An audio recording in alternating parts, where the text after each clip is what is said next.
I'm Robin Citizen. I'm a programming associate here with TIFF, and I'm thrilled to present today's screening of Working Woman, directed by Michal Aviad. To begin, we'd like to acknowledge that today's event is taking place on the treaty territory of the Mississaugas of New Credit, the traditional territory of the Haudenosaunee, the Anishinaabe, and the Huron-Wendat. We're grateful to have the opportunity to work in this community today and every day. This film is also eligible for the Grolsch People's Choice Award. Please vote for your favorite films at tiff.net/vote. We would like to thank Emma Peel for providing us with this film, and thank you to the Israeli Film Fund for their generous support. Working Woman is a timely film that explores the insidious nature of power politics in an uncommonly nuanced and realistic way. Filmmaker Michal Aviad has made both fiction and documentary films. Her first fiction film, Invisible, won the Ecumenical Prize at the 2011 Berlin Film Festival, among many other awards. She is also a senior faculty member at Tel Aviv University's Tisch School of Cinema. There's a Q&A afterwards, so be sure to stick around for that. But before here to say a few words, please join me in welcoming filmmaker Michal Aviad.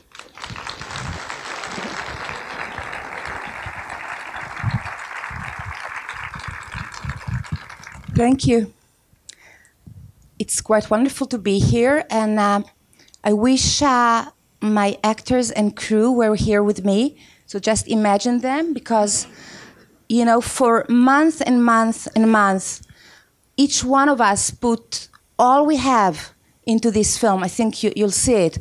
And every time I'm not on the stage introducing this film, I'm sort of WhatsApping them and writing them and saying, this and this, these people said this and that people, those people said that, because we are really a team and we're really working together.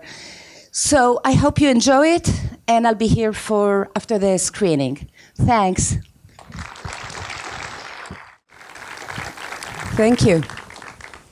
Let's open it up for questions. Yes.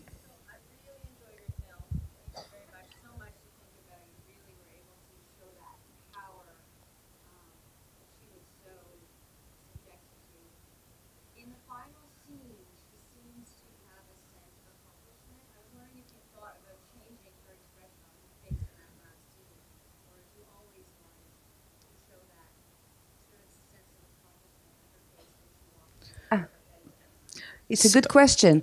I'm just going to repeat it really quickly. So in the final scene, she shows a sense of accomplishment on her face as she walks away. Did you think about changing the look on her face or her expression, or what was that process like? You know, I mean, I really, it's not the expression, but the question that I had was, I think that in some way it's a bittersweet ending, in the sense that the most important thing for her is going to happen. She is going to be able to work. She needs to work. And that is accomplished. We really don't know if she's going to get the money that Benny owes her. We sort of know that Benny is going to go on and nothing will happen to him. And we know that she's going to try to go back to life. Maybe her husband will come back, maybe not. Maybe she won't accept him, who knows. But the accomplishment, I think, is she is going to work. And that's in itself is extremely important, because in a group, in a crowd, in a business where all people know each other, like real estate, like high tech, like this, like that, it's so easy for women who get harassed not to be able to find another job, because the guys tell each other, don't take her, she's a troublemaker. And Orna is going to get a job because she got this recommendation from Benny. So it is a victory. Yes. Thank you.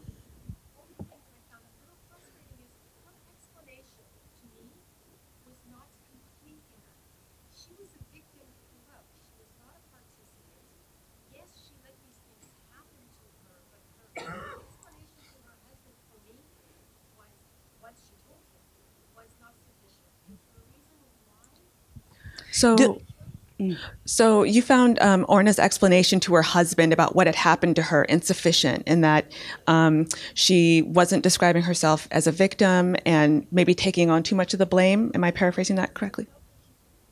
Okay. So, you know, all of us, in Western world at least, we read testimonies of women who went through sexual harassment day in and day out. Most of the time, the complaints are that their testimonies contradict themselves, not clear enough, not good enough, and that's partly while society at large many times feels that these women are not to be trusted. What I wanted to show is that it takes time to be able to formulate in words what you went through.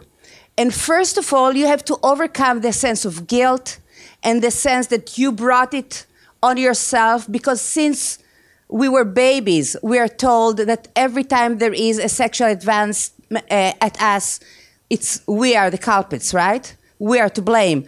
So it takes time, and somebody needs to help Orna. Hopefully some women's center, who knows, to help her formulate in words what exactly went through. And I think that that's why she's unable to give a good testimony to her husband. I think it's extremely realistic, you know, and that's why I did it that way. I really appreciate how this film takes us through that journey with her. There's a scene where he remarks about her liking her hair one way, and later she refuses to wear her hair that way, and you see her quite anxious over how she's dressing and presenting herself and still attracting that attention. And it's a frustrating thing to watch as a viewer as well, because you know that she's trying to negotiate these things that she can't actually help from happening. Yes, right there.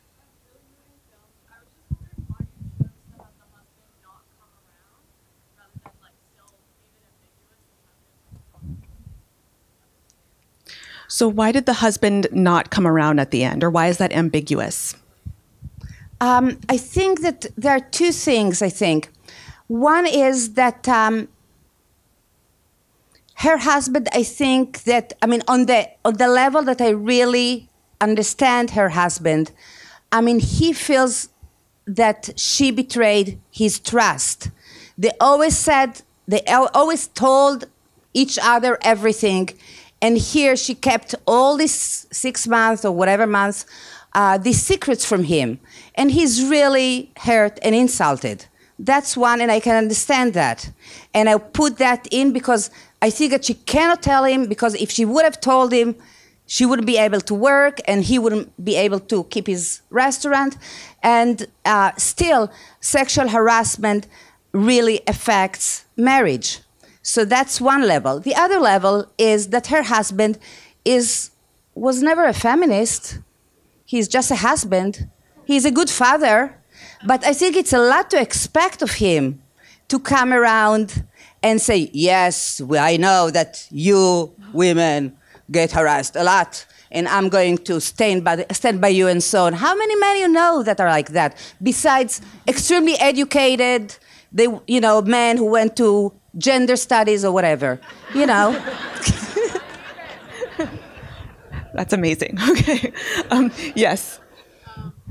More comment than question. I appreciate the subtleties of the gaslighting of the boss, and also, as I was watching it, I appreciate too just how you're portraying the sexual harassment, because I think a lot of people in North America, men and women, think, well, he or I'm not Harvey Weinstein, I'm not Les Moonves, I'm not Louis C.K., so I'm okay. I'm woke, I'm enlightened. But for the majority, I think, of the sexual harassment that happens, it's not the extremes of the Harvey Weinstein. It's more the subtle gaslighting of, oh, can't you take a joke? I was just kidding. How come you're not more friendly? Wear your hair down. Why don't you smile more? And so you're trying to do your job, and then you have this whole other level, trying to manage that as well. Right. So Okay. this was a comment just appreciating the nuances and the subtleties of the gaslighting that we see in the film. Next question. Yes. First of all, Todara about the wonderful film, and did you start the film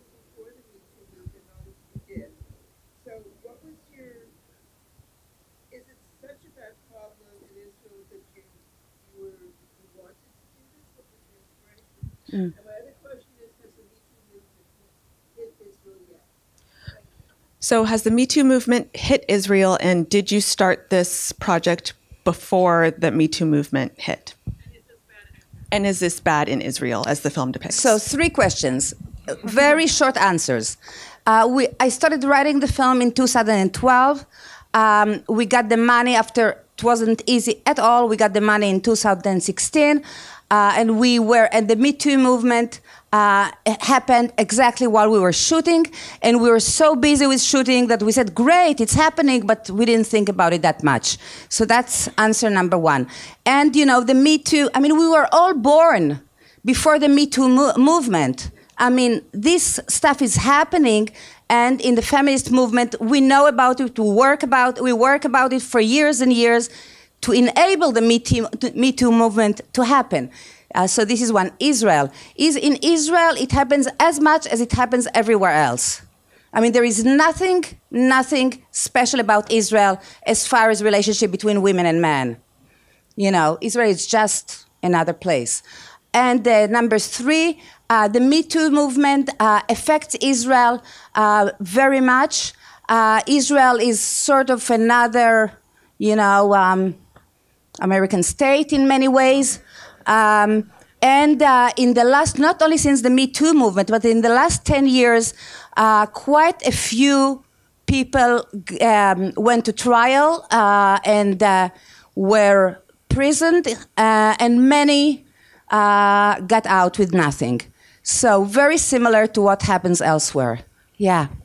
Thank you. We have time for 1 or 2 more questions. Yes, sir.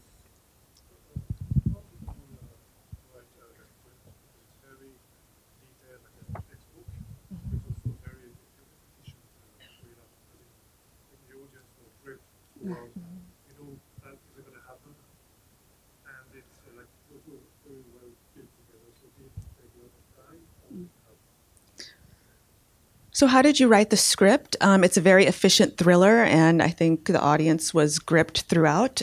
So what was that process like? It's interesting, you know, it never occurred to me that it was going to be like a thriller, I must admit. I was more thinking about being a romantic comedy upside down, meaning we all, through it, we know what is going to happen, but we don't know when it's going to happen. And that's what keeps us at the edge of the seat, or exactly what will going to happen, you know? So we wrote it over a couple of years. We were 3 women. We wrote it very much from our experiences, from testimonies we read, and at each turning point, we asked ourselves what we would have done if we were Orna. And I think that the main thing is that all the 3 of us, the 3 writers, we really felt, and I think that that's what women many times feel, that we at every point we felt, probably I would have felt that I can handle it. I want to continue to work, and I'll keep him at bay. And I think that that's what women do very often. So that's how it came about. Yeah. Yes.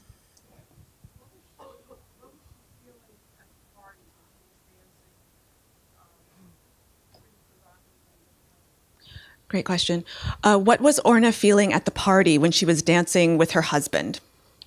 I think that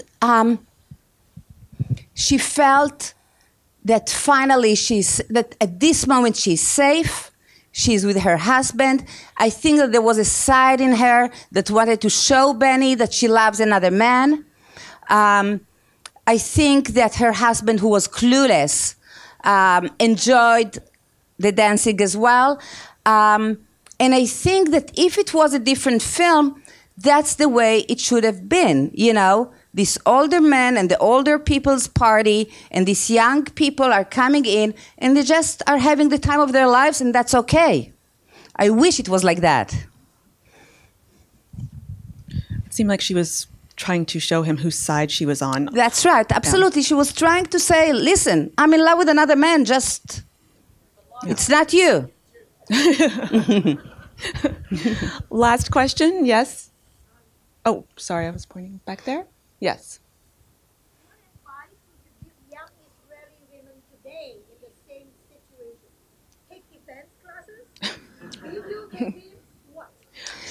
So what advice would you give young Israeli women or any women today in the same situation? I think that being aware and being able to articulate what you feel and how you want to be, and how you want to be understood, understanding that there is this contradiction that is inherent, especially for people who are selling stuff, you know, like us filmmakers, but also selling real estate, that you know that you have to dress well and you know that you have to look good, and at the same time, this is not what should make these guys try to think that you are attracted to them. So really to understand, I think that understanding is the main thing. In general, I think that if we, all of us, women and men, if we don't go through a major cultural shift in which we understand that we are all human beings and sex is wonderful, but it should be done when the two parties are into it, not only consent, but want it, you know. Until then, you know, it's going to be very hard. After that, we're going to have a great, great sexual period. Thank you for this smart and timely film. Thank you.